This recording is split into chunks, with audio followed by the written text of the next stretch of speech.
Assalamualaikum warahmatullahi wabarakatuh. Selamat pagi, siang, sore, dan malam dimanapun kalian menonton video ini. Semoga kalian sehat selalu dan dipermudah segala urusannya oleh Allah Subhanahu wa Ta'ala. Nah, di pagi hari ini yang begitu dingin ini, saya akan jalan-jalan ke catatan sipil untuk mengurus salah satu berkas yang berkaitan tentang pengurusan kakak baru saya, agar anak kedua ini bisa masuk di kakak. Jadi buat teman-teman yang pengen tahu apa aja bahan-bahan yang harus disediakan dan bagaimana proses langkah-langkah pengurusannya, jadi teman-teman terus aja nonton video ini agar teman-teman bisa paham dan tidak salah ya. Oke, kita mulai dari yang pertama adalah bahan-bahan yang memang harus teman-teman sediakan memang dari awal di rumah ya. Yang pertama, fotokopi KK 1 lembar. Yang kedua, KK yang asli pun itu harus di bawah. Yang ketiga, fotokopi buku nikah 1 lembar. Yang empat, ini berkaitan tentang fotokopi keterangan lahir dari puskesmas atau rumah sakit.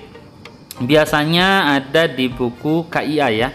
Kalau tidak salah itu KIA itu adalah kesehatan ibu dan anak. Jadi contoh bukunya ini nanti saya kasih masuk di pojok kanan atas.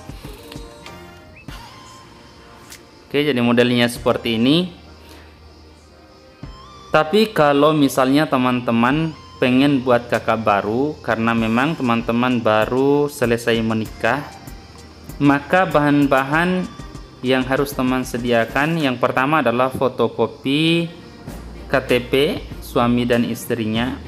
Yang kedua, fotokopi kakak suami dan istri yang lama.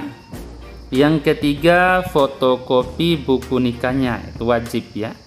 Yang keempat, surat pengantar dari desa yang menyatakan bahwa kalian ini benar-benar sudah menjadi suami istri. Nah, kalau semua bahan-bahan yang tadi saya sebutkan itu sudah lengkap, teman-teman langsung aja ke kantor dinas kependudukan dan catatan sipil di daerah teman-teman. Nah, tentunya kebetulan saya posisinya berada di catatan sipil Kabupaten Bima, Nusa Tenggara Barat. Nah, kalau teman-teman sudah sampai di kantor catatan sipil, tinggal masuk aja dan langsung mendaftar dan mengambil nomor antrian dengan membawa berkas-berkas tadi yang sudah saya sebutkan ke loket pendaftaran.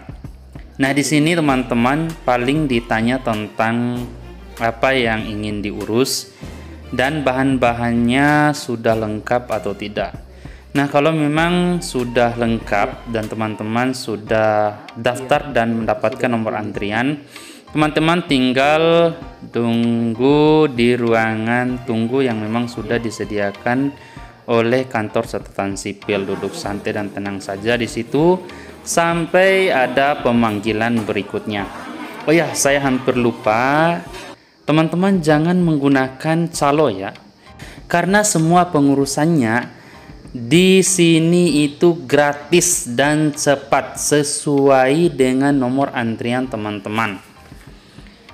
Paling tidak sampai 1 jam ya teman-teman menunggu itu berkasnya yang teman-teman urus itu sudah selesai.